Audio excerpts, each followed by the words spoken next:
नमस्कार। आशा करते हैं आप सभी स्वस्थ होंगे। गुरुकुल एस्ट्रो लाइफ में आपका स्वागत है।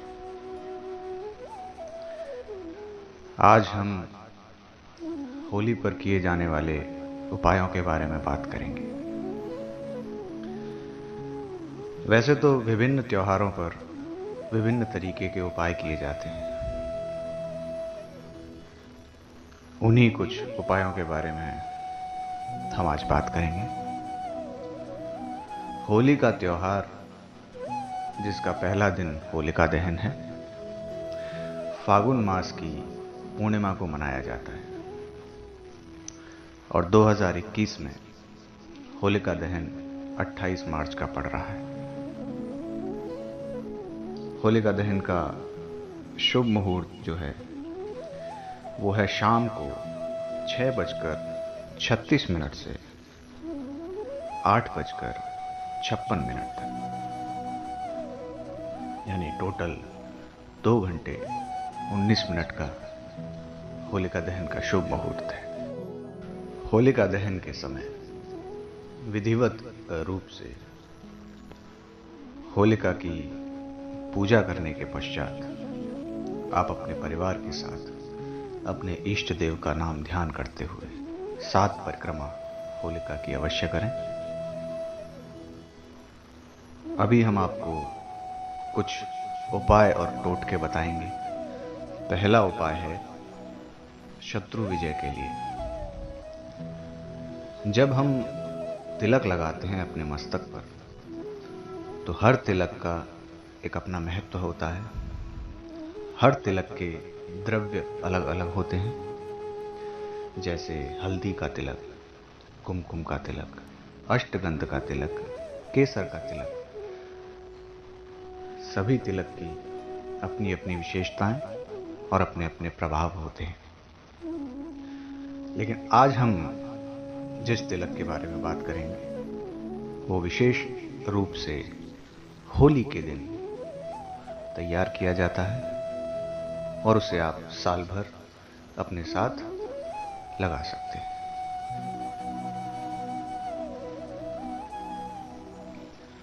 सर्वप्रथम होलिका दहन के समय होलिका दहन की राख और जो लकड़ी के जलते हुए कोयले हैं उन्हें आप अपने घर लाइए।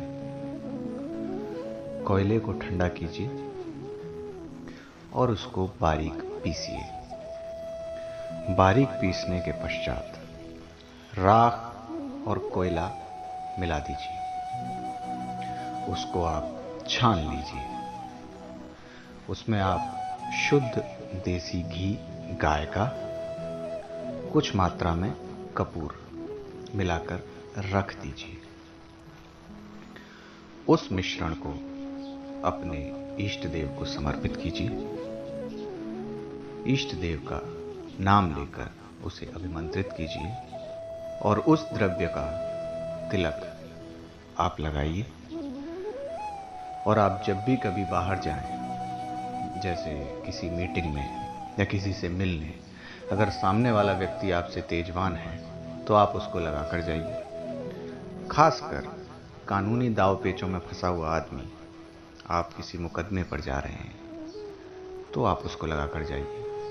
शत्रु विजय के लिए आप उसको लगा कर जाइए।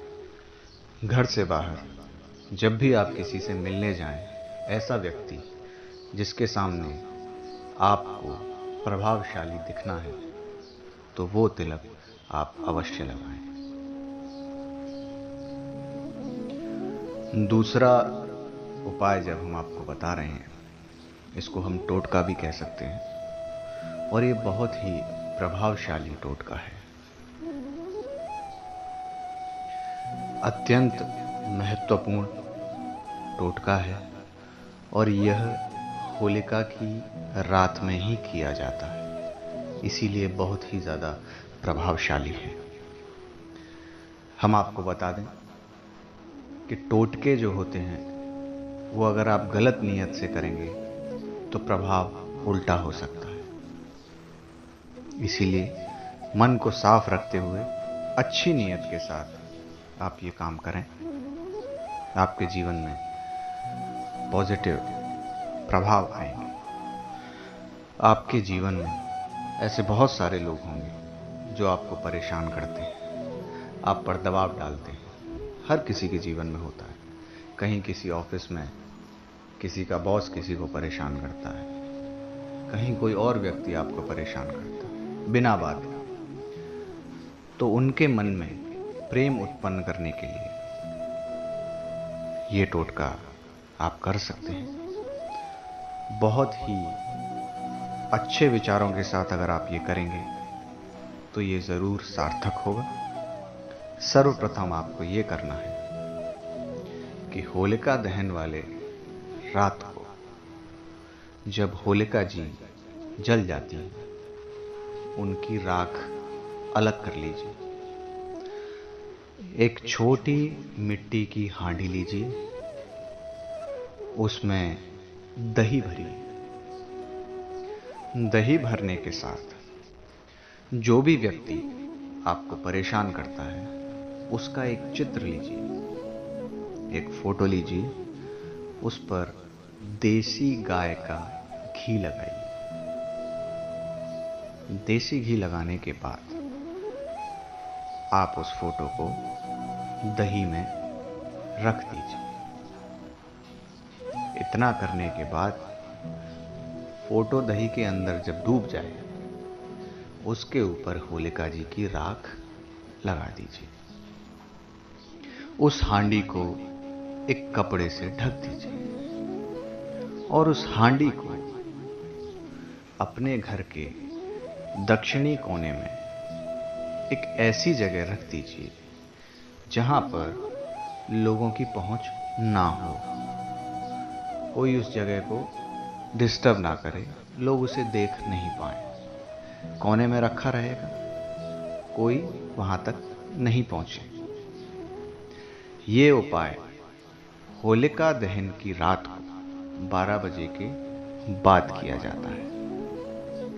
ये उपाय इतना ताकतवर है कि जो व्यक्ति आपको परेशान करता है उसका हृदय परिवर्तन 1 हफ्ते के अंदर होने लगेगा और आप ये पाएंगे कि उसके मन में आपके प्रति अच्छे विचार आना शुरू हो गया है। परंतु इस चीज में आपको ये ध्यान रखना पड़ेगा कि आप एक अच्छी नीयत के साथ ये करेंगे।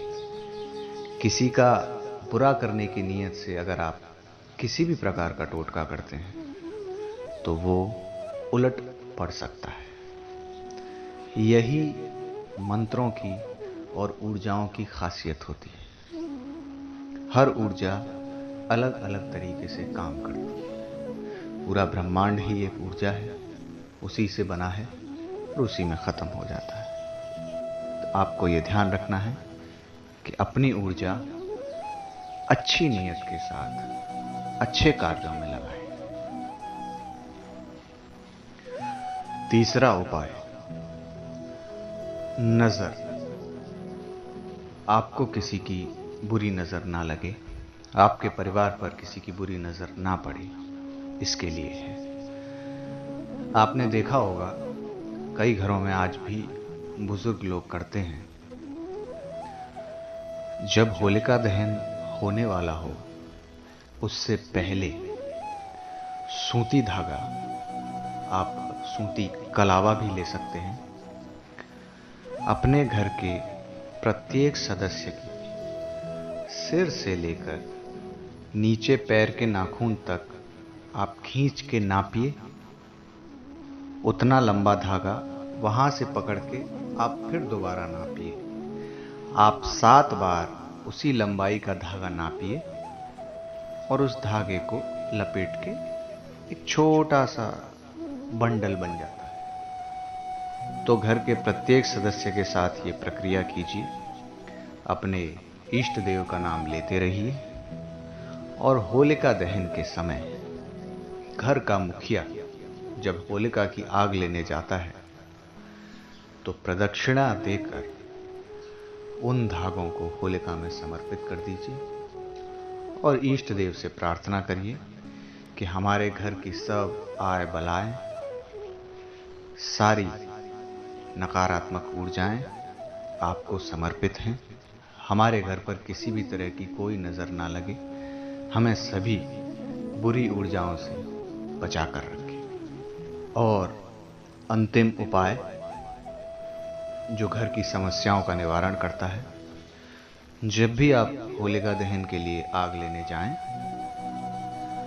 तो घर के मुख्य दरवाजे पर मुखिया खड़ा होकर एक नारियल घड़ी की दिशा के अनुरूप, जिसको हम क्लॉकवाइज कहते हैं, 7 बार नारियल को दरवाजे पर क्लॉकवाइज घुमाएं। 7 बार होने के बाद एक बार उल्टा एंटी क्लॉकवाइज घुमाएं।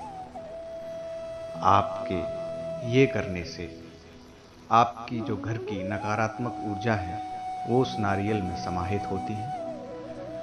आप उस नारियल को जब होलिका दहन में लेकर जाएं तो प्रदक्षिणा के साथ ही उसे वहां समर्पित कर दें। इन सब में एक खास बात यह है कि जब आप होलिका के लिए ये सब सामान लेकर जाते हैं तो आप जिस संकल्प के साथ घर से निकलते हैं, आप उसी संकल्प को मन में रख कर चलते रहिए। कोई अगर आपको पीछे से आवाज देता है, कोई टोकता है, तो आप उस वक्त पलटकर जवाब मत दीजिए, चाहे कोई घर का सदस्य ही क्यों न हो। आप जिस संकल्प के साथ आगे बढ़ रहे हैं उसको बढ़ते रहिए। आप जब तक पूजा पूरी करके घर तक वापस नहीं आ जाते, आप मन को व्यथित नहीं रखेंगे। आप एक संकल्प के साथ जाएंगे, उसी संकल्प के साथ वापस आएंगे।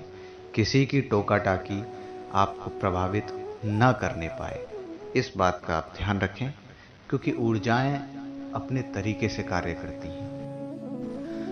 आशा करते हैं आपको इन उपायों से आपके जीवन में समृद्धि बनी रहे और आपका होलिका का त्योहार मंगलमय हो।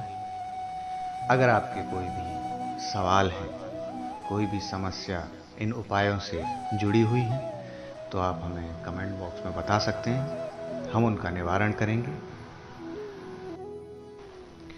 हमारे YouTube परिवार से जुड़े रहिए।